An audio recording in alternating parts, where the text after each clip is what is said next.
Dr. Doom's look is pretty iconic, but what's under that metallic mask of his? Is he truly horribly disfigured, or is he overreacting about his looks? Let's dive into the truth behind Dr. Doom's biggest secret.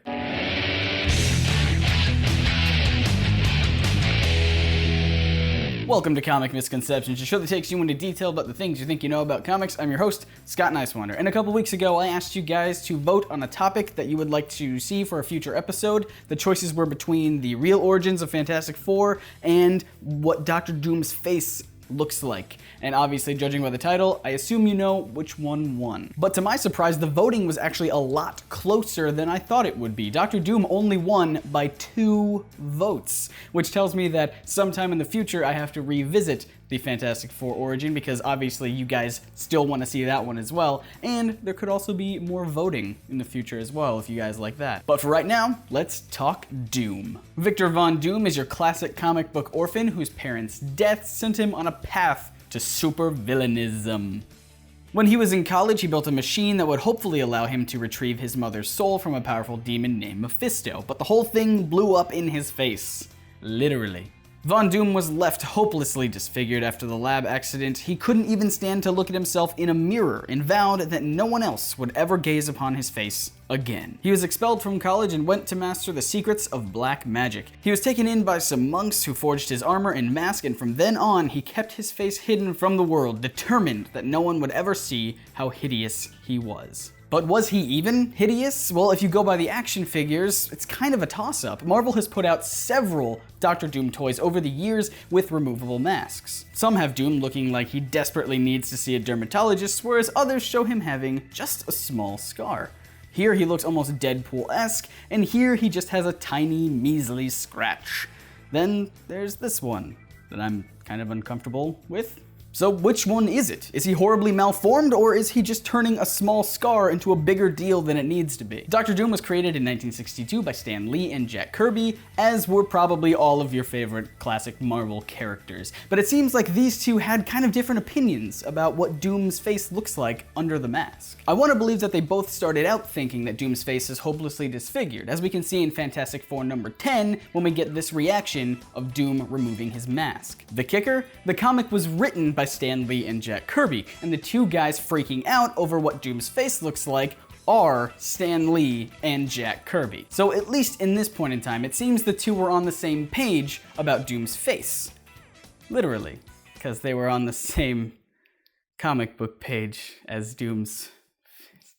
Figuratively as well. And that's how the story played out for a while. Victor Von Doom was scarred beyond the help of medical science, but then in 1983, Jack Kirby sat down and drew this. This is a picture of Dr. Doom unmasking himself to reveal a small scar. So now this kind of poses a problem, because again, in that issue of Fantastic Four number 10, an issue that Kirby himself drew, we now see that he and Stan Lee are freaking out when Doom reveals his face, but it's just a small scar? So it seems like the co-creator of Dr. Doom didn't even know what was under the mask at the start, and only went back to decide upon a small scar many decades after the debut. I just wish that we could know what was going through Jack Kirby's mind as he was drawing this picture.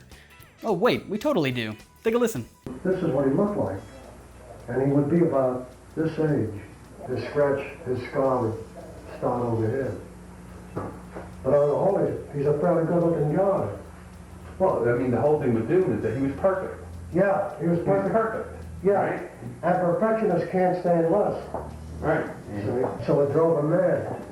I really like that explanation, and I fully accept it into my headcanon. Doom can't stand to see his scarred face because to him, it's an abomination, even though it's really not that bad. But the problem is that now we have to explain why everybody else is freaking out about it. 2 years after Kirby drew that drawing, John Byrne steps up to the plate to give us what might be considered the definitive answer as to what is behind Doom's mask. Is he disfigured or just sporting a little scar? The answer is yes. In Fantastic Four number 278, we see a retelling of Doom's origin that is basically the same as we saw the first time, only now we get to see what that lab accident actually did to him. When he unwraps his bandages and looks in the mirror, he sees, drumroll please, one single scar. The weird part about this to me is that this is the only interpretation I can find where the scar is on his left. In the toys, the Kirby drawing, and even the movie, it's always on his right.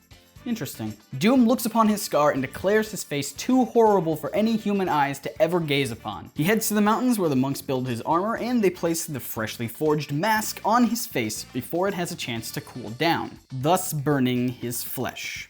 In trying to cover what he thought was a hideous disfigurement, he actually mutilated himself further to create a hideous disfigurement. In the medical world, this could be diagnosed as body dysmorphic disorder, or BDD for short. People with BDD obsessively focus on what they consider to be imperfections in their appearance. These perceived defects are greatly magnified in their minds, whereas in reality, they could be very slight or even completely imaginary. In Doom's case, there's definitely a scar there, but in his mind, it's way worse than what we actually perceive it as. But having a strong belief that your perceived imperfections make you look repulsive is just one of the symptoms of BDD. Other symptoms include the need to cover up the areas of insecurity, seeking surgery to fix the perceived flaws, avoiding social interaction, frequently examining yourself in a mirror, or avoidance of mirrors altogether. All things that could fit Dr. Doom quite nicely. But I want to know what you guys think is more interesting. A Dr. Doom with a legitimately disfigured face that makes other people cringe, or a Dr. Doom with BDD who thinks that his tiny scar makes him unworthy to be seen by human eyes? Let me know in the comments. I'm very interested to hear what you guys have to say. Thank you guys so much for watching this video, and if this is your first time hanging out with NerdSync, we'd love to have you subscribe. We do weekly comic book videos every Wednesday, and we don't want you to miss out on any of it. Once again, I'm Scott, and we'll see you right here next week for more things that you thought you knew about comics. See ya. In the Savage Dragon Destroyer Duck comic book, Duke and Howard bump into each other and notice that they're both ducks. This prompts Melf to start spawning hundreds and thousands of anthropomorphic ducks inside of this warehouse. In the chaos, everybody gets away and kind of goes their separate ways, but here's the brilliance of it all. In the Marvel comic book, we see that Spider-Man leaves the warehouse with Howard and Beverly, but in the Image comic book, we see that Duke grabbed the real Howard the Duck and says that Spider-Man actually took off with a clone.